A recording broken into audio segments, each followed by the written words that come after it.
할렐루야. 이 복된 아침에 우리 주님을 찾는 모든 성도님들을 환영하며 그 이후에 온라인으로 함께 하실 우리 성도님들을 환영하며 축복합니다. 우리 다 함께 아침 한 개의 눈앞 가리듯 우리 복음송 찬양하며 주님 앞에 나아가겠습니다.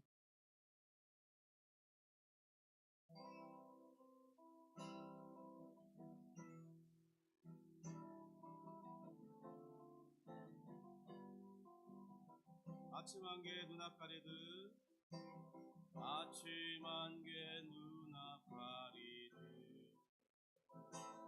나의 약한 믿음을 심사일 때 부드럽게 다가온 주의 음성 아무것도 염려하지 마라 빗줄기에 바위 베이듯 나의 작은 소망 사라져갈 때 고요하게 들리는 주의 음성 내가 너를 사랑하노라 외로움과 방황 속에서 주님 앞에 나아갈 때에 위로하시는 주님 나를 도우사 상한 나의 마음 감싸주시네 십자가의 보혈로서 주의 크신 사랑 알게 하셨네 주님께 감사하리라 언제나 주님께 감사해 십자가의 보혈로서 주의 크신 사랑 알게 하셨네 주님께 감사하리라 언제나 주님께 감사해 언제나 주님께 감사해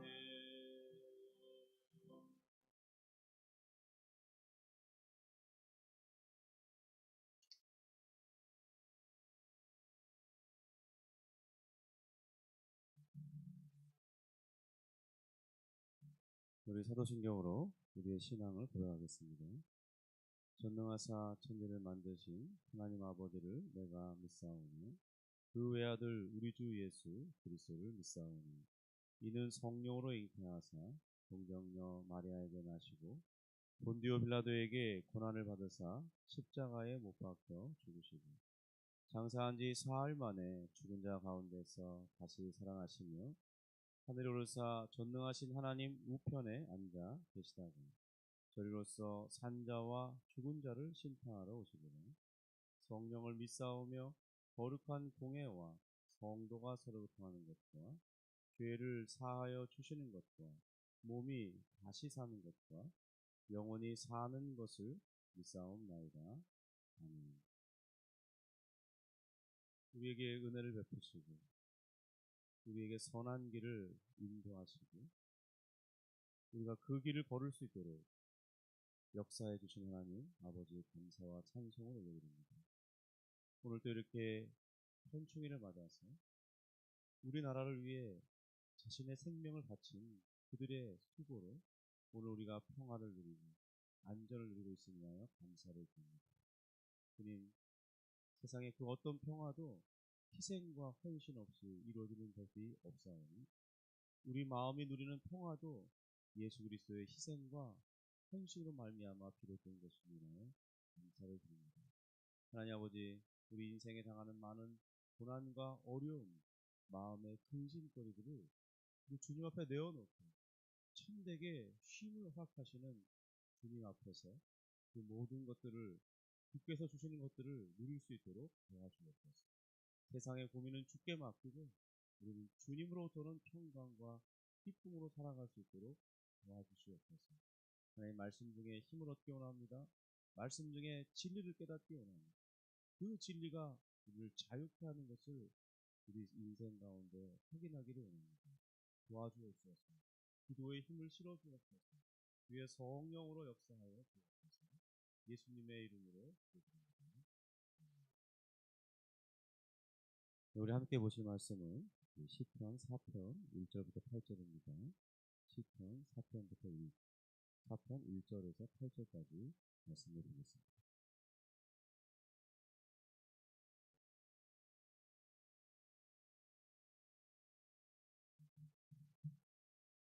우리 표제까지 같이 읽겠습니다. 다윗의 인도자를 따라 편하게 맞춘 노래. 내 의의 하나님이여, 내가 부를 때에 응답하소서. 곤란 중에 나를 너그럽게 하셨사오니 내게 은혜를 베푸사 나의 기도를 들으소서. 인생들아, 어느 때까지 나의 영광을 바꾸어 욕되게 하며 헛된 일을 좋아하고 거짓을 구하겠는가. 여호와께서 자기를 위하여 경건한 자를 택하신 줄 너희가 알지어다. 내가 그를 부를 때에 여호와께서 들으시리로다. 너희는 떨며 범죄하지 말지어다. 자리에 누워 심중에 말하고 잠잠할지어다. 의의 제사를 드리고 여호와를 의지할지어다. 여러 사람의 말이 우리에게 선을 보일 자 누구냐 하오니 여호와여, 주의 얼굴을 들어 우리에게 비추소서. 주께서 내 마음에 두신 기쁨은 그들의 곡식과 새 포도주가 풍성할 때보다 더하니이다. 내가 평안히 눕고 자기도 하리니 나를 안전히 살게 하시는 이는 오직 여호와이시니이다. 이 시의 역사적인 배경은 우리가 이미 살펴보고 있듯이 자기가 사랑하는 아들인 이 압살롬의 반역 때문에 그의 아들에게 도망자 신세로 바뀐 이 기막힌 상황 가운데 배경을 두고 있습니다. 우리 시편 3편의 표제를 보면 다윗이 그의 아들 압살롬을 피할 때 지은 시라고 되어 있는데, 오늘 이 본문 4편도 그와 동일한 상황 가운데서 지어진 시라고 학자들이 추정합니다. 다윗의 인생에서 그는 이 보통 사람들이 한 번 겪기도 힘든 일들을 여러 번 겪으며 살아왔습니다. 그는 사울에게 쫓기는 이 도망자 신세로서 13년이나 가까이 지내야 했습니다. 그리고 이제는 노년에 이르렀는데 또다시 자기 아들 이 압살롬에게 도망치되 아주 급하게 도망쳐야 되는 그런 상황에 놓여 있었습니다. 1절 중반에 보면 곤란 중에 나를 너그럽게 하셨다, 그런 표현이 있는데, 이 표현은 이 사람이 몸이 움직일 수 없을 만큼 고통스럽고 답답한 환경, 그런 한계에 처해 있는 것을 말하고 있습니다. 그는 지금도 현실이 막막하죠. 과거에도 한 번 혹은 여러 번 지금과 비슷한 이 곤란한 상황에서 건진받은 일이 다윗은 그런 경험을 가지고 있습니다. 그러나 그때 비록 그의 몸은 사방으로 위아래로 옴짝달싹 못하게 하는 그런 짓누름이 있었지만 다윗이 의지하는 이 하나님께서 그의 마음 가운데 여유를 둘 만한 공간을 갖도록 하셨다는 것입니다. 바로 다윗은 그런 은혜를 주셨음을 기억하면서 다시 한번 자신에게 찾아온 이 답답한 환경 가운데 그 은혜를 베풀어 달라고 지금 기도하고 있는 것입니다. 성도 여러분, 우리가 이 땅에서 하나님을 믿는 이 신앙을 가질 때 알아야 할 것이 있어요. 하나님께서 우리에게 늘 은혜를 베푸시고 우리를 가까이 하신다는 점입니다. 뿐만이 아니라 정말 이 곤란한 처지에 몰릴 때 그때에도 우리에게 유연할 수 있도록 주님께서는 이 환경을 바꿔주시기 전에, 어떤 곤란한 처지에서 벗어날 수 있도록 하시기 전에 우리 마음에 먼저 역사해 주신다는 것입니다. 이 사실을 우리가 분명히 알아야겠습니다.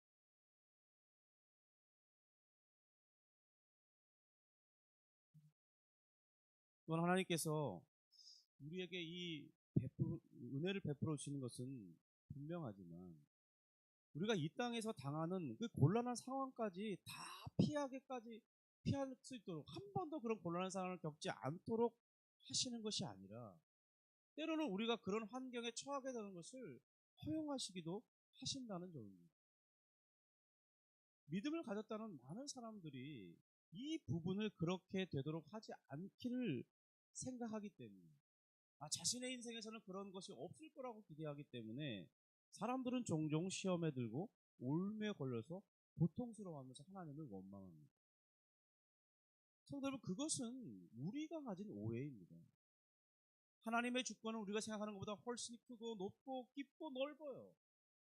마치 태평양의 바다가 비행기로 타도 몇 시간을 시속 1000km를 달려도 몇 시간씩 달려도 그 바다 끝을 볼 수 없듯이 하나님의 이 주권이라는 바다는 우리의 상상을 초월하는 넓이 가운데 있어요.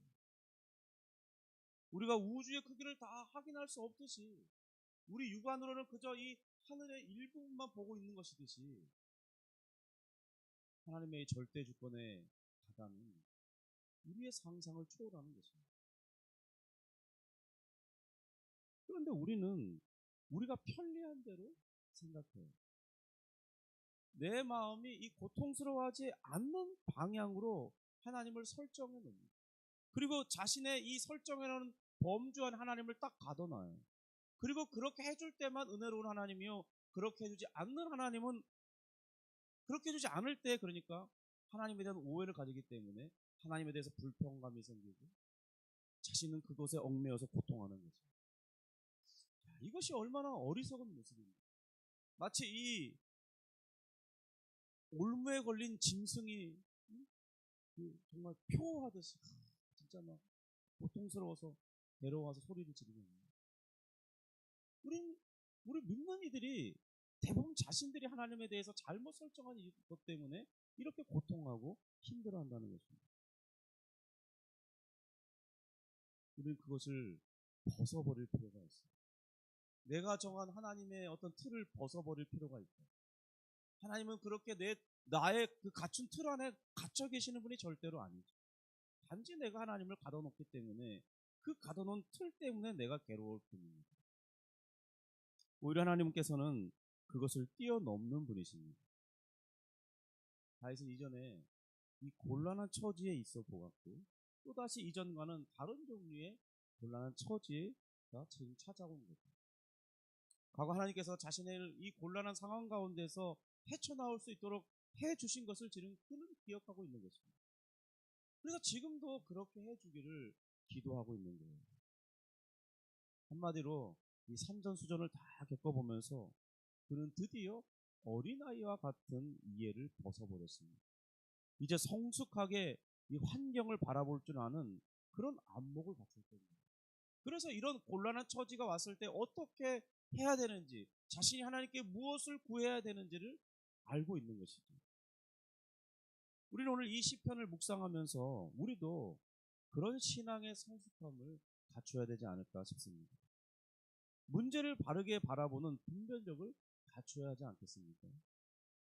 이 나의 잘못된 신앙관 때문에 그것에 얽매여 있기보다는, 그리고 그 잘못된 신앙관으로 고통하면서 인생을 살아가기보다는 차라리 그것을 버리고 신앙의 성숙함에 이르러서 모든 얽매임에서 자유하게 되는 것이 더 나은 선택이 아니겠습니까? 성도 여러분, 그런데 그러려면 고난이 있어야 돼요. 이 고난의 역설이라고 해요. 고난이 없으면요 절대로 그러한 성숙한 신앙에 이르지 못해요. 그러니까 하나님은 자신의 섭리 가운데서 그의 백성들에게 신앙을 성숙을 이끌려 할 때에는, 그리고 성도 스스로가 신앙의 성숙에 이르고자 하는 소원이 있을 때는 하나님은 고난을 허락하시는 거예요. 고난 가운데 자기 자녀가 막 괴로워하는 것을 이렇게 지켜보면서 기뻐하고 즐기는 분이 아니라 그가 참된 자유에 이르게 하기 위해서 때로는 고난을 허용하시는 것입니다. 우린 이런 시야를 갖지 못하기 때문에 조금만 고난이 오면 고통스러워하고 하나님을 원망하고 괴로워하고 인생이 마치 죽을 것처럼 그렇게 생각하는 것이죠. 성도는 그렇지 않습니다. 다윗의 신앙이 성숙했다는 점은 고난이 내게 오지 않기를 설정해 놓고 그것이 온 것조차 부정하려고 하고 또 왔다면 좌절하고 시험에 빠져드는 것이 아니라 언제라도 고난은 올 수 있다고 생각하는 것입니다. 단지 자신이 생각하지 못한 가운데 그런 고난이 찾아왔을 수도 있지만 찾아왔다면 이제 자신의 성숙한 신앙이 작동하기 시작하는 거죠. 그때 그가 생각하는 게 무엇이냐? 하나님이 나를 버리시지 않는다는 것입니다. 내게 은혜 베풀기를 멈추지 않는다는 것입니다. 하나님께서는 반드시 나에게 은혜를 주셔서 이 고난에서 벗어나게 하실 리가 하나님이시라는 사실을 믿는 거예요. 이것이 자신의 경험이었죠. 성도 여러분, 우리는 이러한 성숙에 이르러야 하겠습니다. 신앙이 성숙하면 자유할 수 있습니다. 2절입니다. 우리 2절 같이 한번 읽어볼까요? 인생들아 어느 때까지 나의 영광을 바꾸어 욕되게 하며 헛된 일을 좋아하고 거짓을 구하려는가. 이 모반을 지금 압살롬이 일으켰잖아요. 반역을 일으킨 거죠. 우리 조선말로는 역모를 일으켰다고.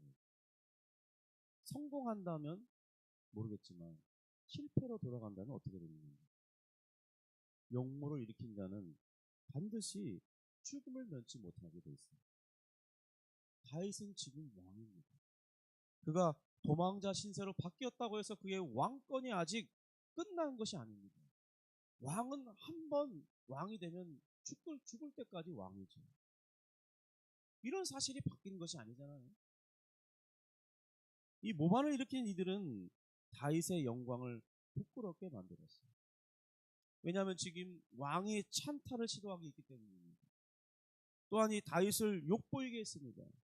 가까운 신하의 반란도 매우 이 심각한 불명예일 텐데 그는 자신이 신뢰하던 그런 사람들에 의해서 모반을 당한 것이 아니라 자신이 가장 사랑하던 아들 중에 하나인 압살롬에게 자신의 아들에게 이 역모를 당했기 때문입니다.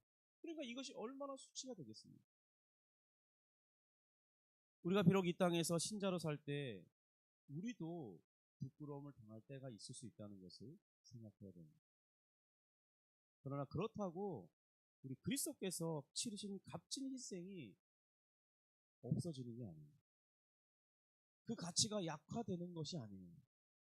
우리가 하던 이 영광스러운 신분이 사라지는 것도 아닙니다. 한 번 하나님의 아들이 되는 것은 영원히 그것이 효력을 발휘해요. 우리가 곤란한 처지에 있고 저 밑바닥까지 떨어졌다고 해서 하나님의 은혜가 없어지는 것도 아니고 하나님의 자녀가 된 것을 취소되는 것도 아니라는 사실입니다. 근데 많은 사람들이 그것까지 불어 잊어버렸기 때문에 자신의 환경과 함께 같이 그것을 묻어버리기 때문에 절망하고 자살해버리는 거예요. 믿는 자들 가운데 죽는 이들이 많다고 합니다. 그 사실을 붙들지 않는 거예요.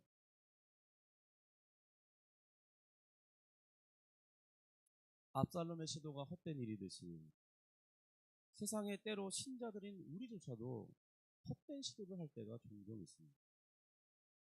압살롬은 지금 자신의 이 생명을 잃기 위해서 마치 급발진한 차를 탄 것 같아요. 압살롬은 이 일을 수년 동안 준비해 왔습니다. 그가 이런 어리석은 일을 자행하게 된 이유가 무엇이겠습니까? 성도 여러분, 우리 이 격언에 친구를 잘 두라고 하는 말이 있습니다. 누군가 압살롬의 마음에 그런 생각을 넣어준 것입니다. 그리고 그것을 할 수 있다, 성공할 수 있다고 자꾸 옆에서 잘못된 조언을 하는 사람들이 있었던 것입니다. 그 중에 한 사람이 아히도벨입니다. 그는 다윗의 모사였습니다. 전략가였습니다.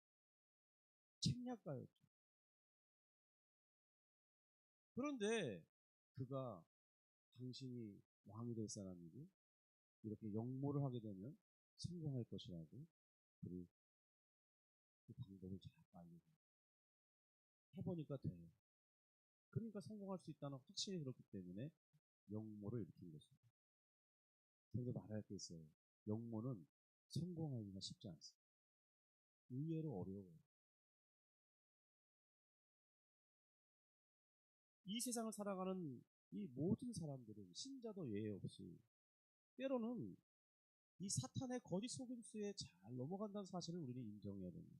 그러니까 저조차도 우리 모든 신자들처럼 성숙하다고 생각되는 그 많은 우리가 존경하는 신앙의 인물들도 다 사탄의 속임수에 속아 넘어갑니다. 다 자기께에 빠지는 것이 어리석은 인간의 한계예요. 오늘날 이 한국 사회에서 대표적인 사탄의 거짓 속임수가 있는데 그 중에 하나를 소개해 보려고 합니다. 그 뭐냐면 이 아파트로 재산을 증식시키는 것이에요. 그리고 그것을 통해서 자신의 삶의 안정을 이루고자 하는 시도입니다.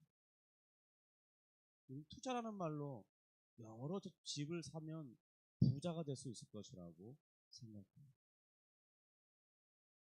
이런 시도가 자신뿐만 아니라 수많은 사람들이 인생을 헛되게 몰아가고 있습니다. 인생을 헛되게 살도록 투자하게 만든다는 사실을 깨닫지 못하고 있어요. 성도들은 모든 집은 주거 공간이어야 됩니다. 그것이 투기의 대상이 되어서는 절대로 안 돼요. 그런데 사람들은 이 부동산으로 돈을 벌고 재산을 증식시키려는 이 잘못된 욕망 때문에 올무에 걸린 인생이 되고 맙니다. 예를 들면요, 우리 과거에 한 10년 전만 해도 그 주변 군포 지역 주변의 아파트 24평이나 32평은 뭐 그냥 대략 한 2억 원 내외였던 것 같습니다. 그냥 생각해 보는 거죠. 가정하는 거예요. 그냥 전국의 아파트가 다 그냥 그 정도 평수는 다 2억 내외라고 생각해 보세요. 그러면 부부가 맞벌이하고 또 대출 좀 받고 또 열심히 노력해서 그 대출을 다 갚게 될 시기가 한 10년 정도면 할 수 있습니다. 그러면 이제 한 10년 전 지나면 이 대출이 하나도 없는 온전한 자기 집이 되는 것이죠.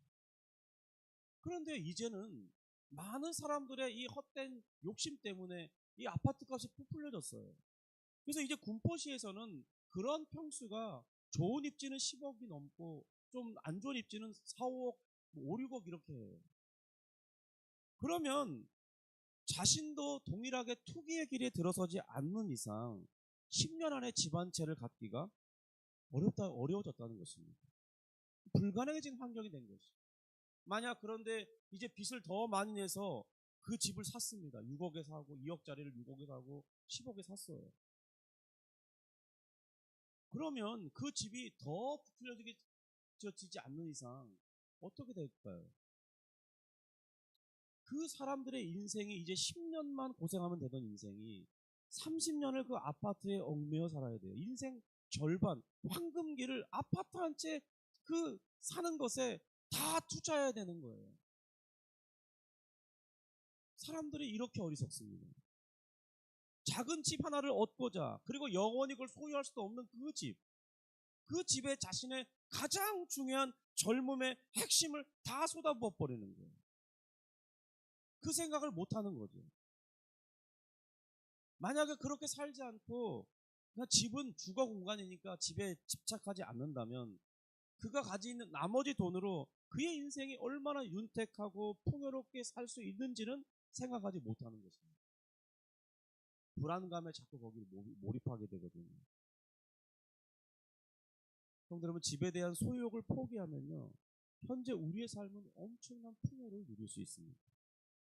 그런데 이 세상의 강력한 주장이 제가 하는 이 말씀이, 이 생각이 조롱받도록 해요. 제가 가진 이 설명들이 이 생각이 어리석다고 말합니다. 물론 뭐 각자가 옳다고 생각하는 바를 따라 살아가겠지만은요, 무엇이 옳은지는 그 사람의 풍요를 가지고 그 사람이 누리고 있는 자유함을 가지고 저울질해 봐야 되지 않겠습니까? 많은 사람들이 이런 생각합니다. 이 자유함을 물질의 많은 소유로 가능하다고 생각해요. 성경은 그렇지 않습니다. 이 자유함이란 신앙의 성숙함, 인격의 성숙함으로부터 오는 것입니다. 만약에 많은 재산의 부가 그 사람을 행복하게 하고 자유롭게 해준다고 생각한다면 미국의 어떤 여인은 일평생 쓰고도 남을 만한 엄청난 재산을 물려받았는데 결국 그 사람이 공허해서 자살해버렸어요. 엄청난 재산을 남겨놓을지.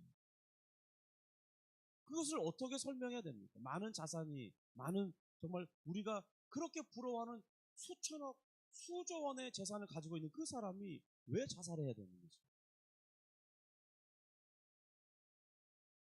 재산이 없어도 저도 여전히 집 한 채가 없는데 제 이름에 그래도 행복할 수 있고 자유할 수 있어요.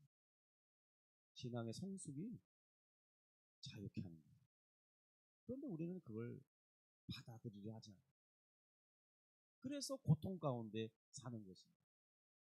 얼마나 성도 여러분 이 정말 대출받아서 수억 원씩 대출받아서 살게 되면 얼마나 노심초사해야 되고 자신이 수고한 것에 많은 것들을 은행에 갖다 그냥 갖다 바쳐야 됩니다. 근데 우리는 집 한 채가 내 소유로 있어야 되고 이사 가지 않고 살고 싶다는 그 욕망 때문에 정말 많은 풍요를 다 버리고 사는 거예요. 무엇이 더 현명함입니까? 압살롬이 과연 모함을 시도할 때 자기가 실패할 거라는 생각을 하고 시도했겠습니까? 성공할 것이라고. 그의 측근들의 이 권면 또 자기 스스로의 체면에 속은 것이죠. 다윗이 비록 자기 아들과 그와 함께한 이 모반한 신하들을 통해서 위기를 당했지만은 결국 하나님께서 누구의 손을 들어 주실 것인가를 생각해 본다면 이것은 매우 어리석은 시도라는 것을 알게 됩니다. 제가 조금 전에 단순한 예 하나를 드렸지만 우리 인생이 어떤 사람을 더 하나님께서 복을 이루도록 하실 것인가에 대한 하나님의 손은 누구를 들어주시는가를 생각해 보신다면 우리의 선택은 어떻게 해야겠습니까? 3절입니다. 우리 3절 다시 한번 같이 읽겠습니다. 여호와께서 자기를 위하여 경건한 자를 택하신 줄 너희가 알지어다. 내가 그를 부를 때에 여호와께서 부르시리라. 하나님께서는 자기를 위해 경건한 자를 택하셨다. 이렇게 말하고 있습니다. 지금 자기를 위해 어리석은 모함을 하고 야 너는 하나님이 돕지 않으면 너는 하나님의 구원이 떠난 자로다. 이렇게 저주하고 있지만 그런데 다윗의 심령에는 이렇게 막 대받아치고 있는 것이죠. 여호와께서 자기를 위해 택하신 경건한 자가 누구인지 너희는 생각해야 하겠습니다. 여러분 다윗은 스스로 왕위에 오른 것이 아니죠. 다윗이 왕이 될 수 있었던 근본적인 이유가 무엇입니까? 하나님께서 그를 기름 부으시고 그를 택정하여 이스라엘의 왕으로 세웠습니다. 그리고 약속도 받았죠. 야 너의 왕위는 결코 네가 죽을 때까지 잃어버리지 않을 것이고 너의 아들이 너의 왕위를 계승하게 될 것이며 너의 왕위는 영원할 것이라고 보증받지 않았습니까? 과연 누가 그 하나님의 정하심을 뒤집어 엎을 수 있겠습니까? 어떤 사람이 뒤집어 엎을 수 있겠어요? 그러니까 그 모든 시도가 잘못이라는 것입니다. 하나님의 생각이 고정되어 있는 것이죠. 누가 그를 흔들 수 있겠습니까? 성도 여러분, 우리를 성도로 구별하시고 택하시는 이는 하나님이십니다. 그러므로 우리의 신분과 삶은 보장되어 있어요. 많은 돈이 나의 삶을 보장해 주는 게 아닙니다. 나의 행복을 보장해 주는 게 아니에요. 하나님이 행복자이신 그 하나님이 내 삶을 보장해 주고 있어요. 그 생각으로부터 내 마음에 확신이 있고 내 마음이 기뻐하고 자유를 누릴 수 있는 것이죠. 그런데 사람들이 이것을 믿지 못하는 거예요. 그 믿지 못하는 현상 중에 하나가 바로 투기 현상인 것입니다. 투기는 정상적인 이익 이상의 이 수익을 얻으려는 시도를 말해요. 하나님이 정하신 기준을 넘어서는 거죠. 왜 그렇게 합니까? 마음이 불안하기 때문이에요. 더 있어야만 자기가 안정을 누릴 거라 생각하는 거예요. 그런데 오늘날은 이 돈은 그냥 숫자 싸움에 불과해요. 공을 몇 개나 더 붙이냐 마냐 그 싸움이지 실제로 우리가 돈을 만지고 살지는 않습니다. 그렇지 않아요? 우리가 만지고 사는 돈은 겨우 5만 원짜리 몇 장이에요. 시장에 가서 물건 살 때 내는 그 5만 원짜리 몇 장 그게 끝이라고요. 수백억, 수천억을 쌓아놓은들 뭐합니까? 다 통장에 동그라미로만 표시되어 있잖아요. 실제로 내가 그거 끌에다가 집에 쌓아놓으면 불안해서 살겠습니까? 내가 만지고 사는 게 아니라니까. 이건 그냥 허상이에요. 내가 쓰지 못한 것은 내 것이 아닙니다. 그러니까 수천억을 쌓아두고 수조를 쌓아두는데 뭔 소용이 있어요? 안 쓰고 죽는다면 그거 내 거 아니라니까요. 그런데 우리는 그 생각을 못하는 거예요. 그러니까 막 가지는 거에 막 모든 안정을 두려고 시도합니다. 정말 행복은 거기에 있는 거예요. 행복은 누리는 거에 있어요. 적은 5만 원 하나가 있어도 그걸 어떻게 누리며 쓰느냐가 행복이죠.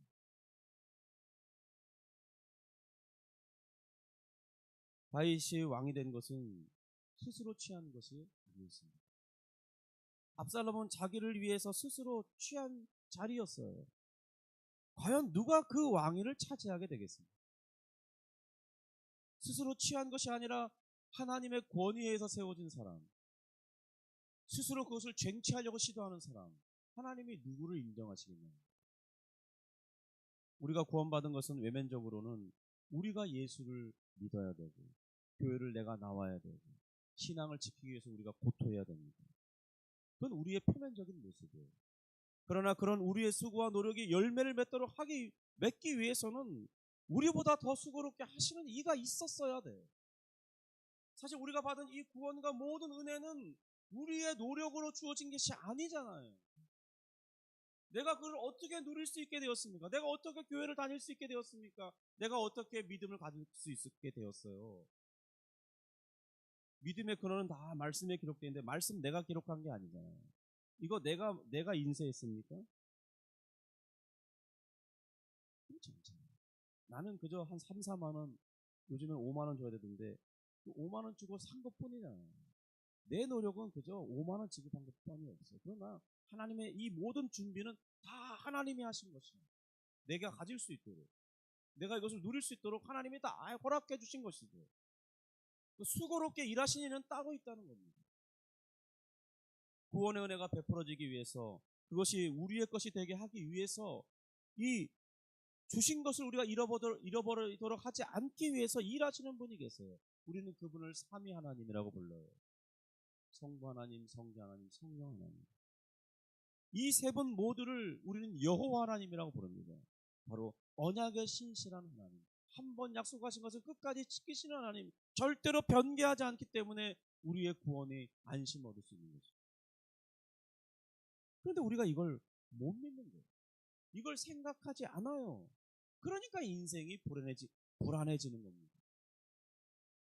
인생의 잘됨과 건강과 그 뒤따르는 복은 내가 준다고 주어지는 게 아니죠. 그것을 허락하시는 이의 뜻에 달린 것입니다.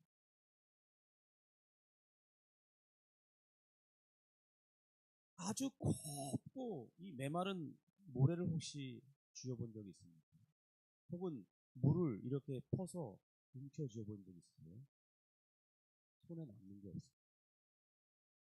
그것을 소유할 수 있는 방법은 오히려 움켜쥐는 것이 아니라 이렇게 겸손하게 두 손을 모으고 이렇게 푸던지 아니면 누군가 그 위에 부어지면 내 손이 크기에 따라서 담아줄 수 있습니다.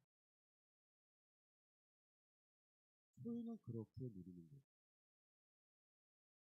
우리 인생에 누리는 온갖 것들은 다 그렇게 우리에게 머물러야 되는데 우리는 자꾸 어리석은 방법, 훔쳐쥐려고 하기 때문에 더 가지지 못하는 어리석음에 빠져 있어요. 그리고 없는 것에 한탄하고 괴로워하고 근심하고 낙심합니다. 성도 여러분, 실제로 없다고 쳐보세요. 그거 근심한들 무슨 문제가 해결되겠습니까? 내 자신을 더욱 불행하게 할 뿐이죠. 남들보다 내가 가지지 못한 것을 생각해 보세요. 그러면 불행해질 뿐이에요. 그냥 있는 것으로 만족하면 기뻐할 수 있을 텐데 우리 인생은 그렇게 살지를 못합니다. 하나님을 믿지 못하기 때문에, 하나님이 내 인생을 책임질 것이라는 믿음이 약하기 때문에, 그래서 우리는 그걸 돈이라는 재화로 대체시켜 버립니다. 하나님을 신뢰하겠습니까? 재물을 신뢰하겠습니까? 오늘 우리는 다윗처럼 자기 인생을 하나님께 위태로 그런 극한 위기에서 다윗은 하나님께 은혜를 구하고 있죠. 이 곤란한 처지에서 하나님이 또다시 내게 은혜를 베푸셔서 나로 이것을 면케하시고 내 영광을 뺏으려고 찬탈하던 모든 시도를 다 뒤집어서 그들을 원수 앞에 하나님이 내 상을 차리시고 그것을 먹게 하시고 저들을 부끄럽게 하시리는 하나님이시기 때문에 하나님 은혜를 베풀어 주옵소서. 하나님 나의 기도를 들어주옵소서. 이렇게 기도하는 것이 맞지 않겠습니까? 우리는 하나님의 정하심 안에 확신할 수 있어야겠습니다. 성도면 그런 확신을 누릴 수 있기를 바랍니다. 하나님의 정하심 안에서 누구도 그것을 뺏을 수 없어요.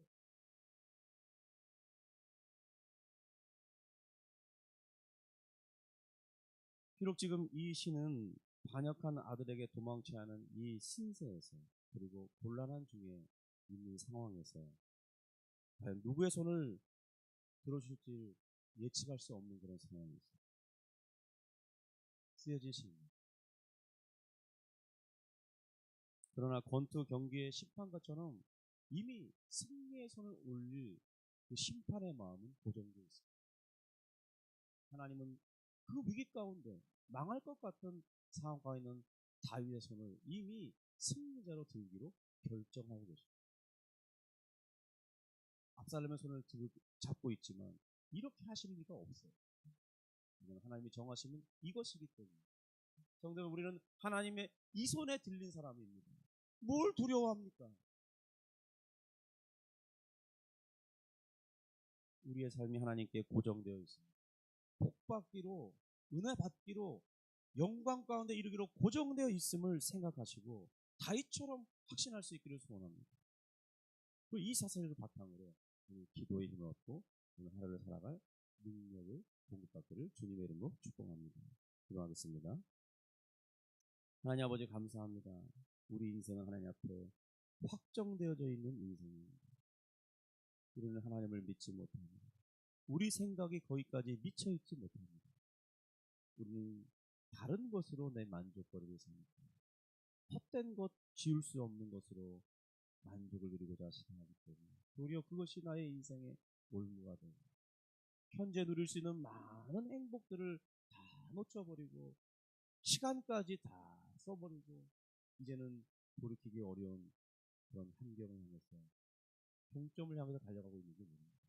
주여 이제라도 남은 인생을 진실로 행복하게 하나님의 은혜 안에서 나의 인생이 확정되어져 있습니다.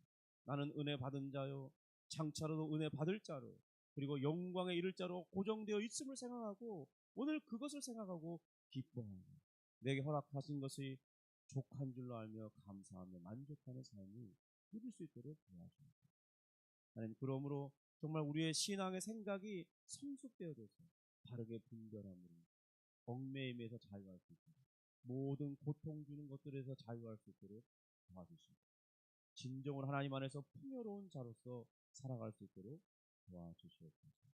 하나님 기도할 때 주께서 주의 성령으로 깨우쳐 주시고 하나님 이 지식이 충만하게 하시고 주님 그런 지식 안에서 나의 기도 제목이 바뀌고 나의 삶의 목적이 달라지고 간구의 힘이 달라지고 응답의 확신과 기대가 달라지는 은혜를 베풀어 주옵소서. 성령 충만함을 입고 말씀 충만함을 입고 기도의 충만함을 입고 살아가는 우리가 되도록 역사해 주시옵소서. 예수님의 이름으로 기도합니다. 아멘. 하늘에 계신 우리 아버지여 이름이 거룩히 여김을 받으시오며 나라가 임하시오며 뜻이 하늘에서 이룬 것 같이 땅에서도 이루어지이다. 오늘날 우리에게 일용할 양식을 주옵시고 우리가 우리에게 죄 지은 자를 사하여 준 것 같이 우리 죄를 사하여 주옵시고 우리를 시험에 들게 하지 마옵시고 다만 악에서 구하옵소서. 대개 나라와 권세와 영광이 아버지께 영원히 있사옵나이다. 아멘.